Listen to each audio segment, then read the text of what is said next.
మీరేమో మామూలుగా వేసేయండి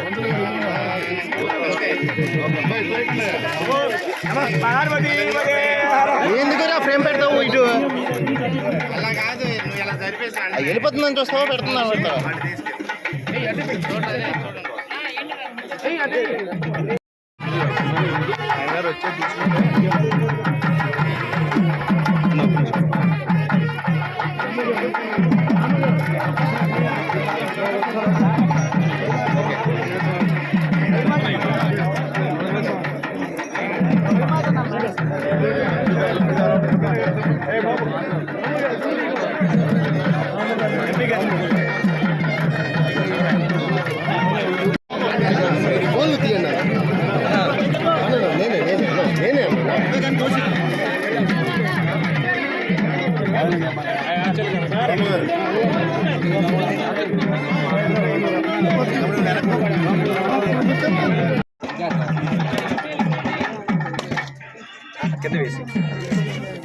ఎట్లా ఉండు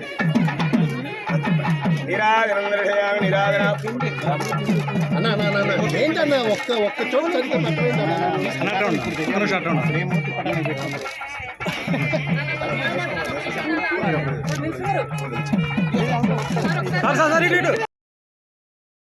ఏంటి సార్ వేసేయండి సార్ ఇలా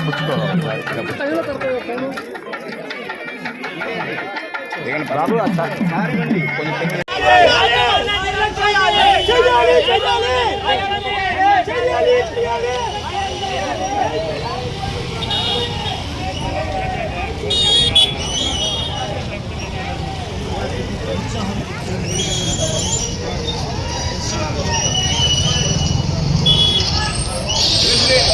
మంత్రిగా చేసిన దేవినేని ఉమా గారు ఇక్కడ ఎంతో కృషి చేశారు. ఆ సమయంలో ఇక్కడ హారతి కార్యక్రమాల ద్వారా ఎంతో మంది ప్రజలకి జీవనోపాధి ఉండేది. ఆ జీవనోపాధి కూడా లేకుండా పోయి ఎంతో మంది చిరు వ్యాపారులు కూడా రోడ్డు మీద పడి జీవనోపాధి కోల్పోయిన పరిస్థితుల్లో మేము మంత్రి గారిని ఒకటే కోరుతున్నాం, మళ్ళీ ఇక్కడ హారతి ప్రోగ్రాం పెట్టండి. ఇక్కడ కలకల లాంటిది టూరిజం తప్పకుండా అందరికీ జీవనోపాధి అయినటువంటి హారతి ప్రోగ్రాం కూడా మీరు దయవుంచి చంద్రబాబు నాయుడు గారి దగ్గర దృష్టికి తీసుకెళ్లి మొదలు పెట్టాలని మేము అందరం కూడా వెళ్ళి పోరాటం జరుగుతుంది. తప్పకుండా అది కూడా ప్రారంభించి ఈ ప్రాంతం, ఈ ఇబ్రహీంపట్నం ప్రాంతం గత 2014 నుంచి 19 వరకు ఏ విధంగా కలకలలాడేదో మళ్ళీ గత ఇంకొక నెల రోజుల్లో అదే విధంగా కలకలలాడాలి. కాబట్టి ఇక్కడ చాలా భారీగా ప్రజలు మన మీద అందరూ కూడా ఆశలు పెట్టుకున్నారు.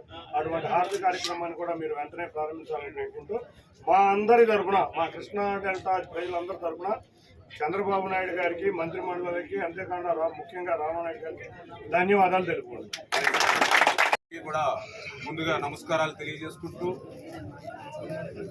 దీక్ష దక్షతకు ముందు చూపుకి నిర్వచనం పట్టిసీమ ప్రాజెక్టు. ఏదైతే ఈవేళ మన తెలుగు బిడ్డ కేఎల్ రావు ఆనాడే చెప్పాడు, భారతదేశాన్ని కరువు కాటకాల నుంచి, దుర్భిక్ష పరిస్థితుల నుంచి కాపాడగలిగేటువంటి శక్తి ఒక్క నదుల అనుసంధానానికి మాత్రమే ఉంది. ఒక గార్లెండింగ్ ఆఫ్ రివర్ ద్వారానే అది సాధ్యమవుతుందని మన తెలుగు బిడ్డ కేఎల్ రావు ఏదైతే ఆ రోజు చెప్పాడో, ఆ కళలను ఆ భారతదేశంలో నిజం చేసినటువంటి నాయకుడు నారా చంద్రబాబు నాయుడు గారు. ఆ గోదావరి కృష్ణను అనుసంధానం చేసినటువంటి నాయకుడు నారా చంద్రబాబు నాయుడు గారు.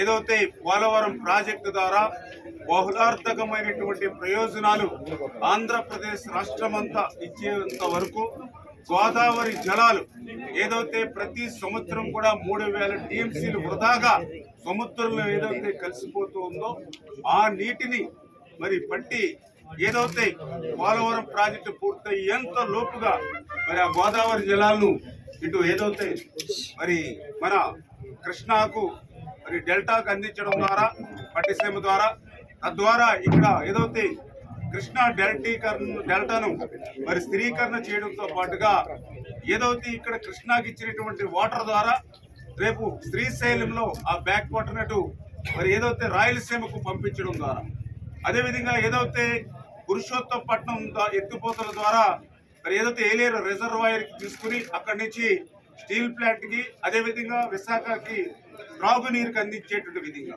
అంటే నేను ఎందుకు చెప్తున్నానంటే పోలవరం నారాయణపూర్, జోరాల, శ్రీశైలం, నాగార్జున సాగర్, పులిచింతల, ఇప్పుడు ప్రకాశం బ్యారేజ్లో కూడా 12 అడుగు 3 TMC లేని పరిస్థితి. ఇటువంటి పరిస్థితులు రాకూడదనే నారా చంద్రబాబు నాయుడు గారు ఈ నదుల అనుసంధానం ఏదైతే గోదావరి తల్లి నీళ్లు 3000 TMCలు సముద్రంలో పోతున్నాయని మార్చి 2015 తెలుగుదేశం పార్టీ ఆవిర్భావం జరిగిన రోజు అది. ఆ పుణ్యదినాన 2015 మార్చి 29న చంద్రబాబు నాయుడు గారు దీన్ని శంకుస్థాపన చేశారు. సెప్టెంబర్ 15న 5 నెలలు తిరగకుండా 6 నెలలు పూర్తవకుండా పవిత్ర సంఘం అనే నామధేయం చేసి ఈ ప్రాంతానికి అన్నీ కూడా చిట్టడులు ఉన్నాయి, వీళ్ళందరూ కూడా తెలుసు. దీనంతా కూడా పవిత్ర స్థలంగా తీర్చిదిద్ది దీనికి పవిత్ర సంఘం అనే నామకరణం చేసి గోదావరి తల్లి నీళ్ళనే ఇక్కడ కృష్ణమ్మలో కలిపితే చెంబుతో పోసామన్నారు, చెరువులో తెచ్చి పోసామన్నారు. ఇవాళ 400 TMCలు ఇందాక రామానాయుడు గారు చెప్పినట్టుగా తెలుగుదేశం ప్రభుత్వ హయాంలో 300 TMCలు ఏదైతే పంపులు పిక్కుతానన్నాడే ఇప్పుడు పార్టీ పిక్కునే పరిస్థితి వచ్చింది జగన్ రెడ్డి.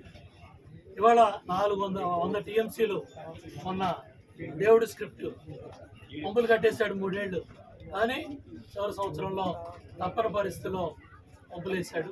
ఆ విధంగా దగ్గర 400.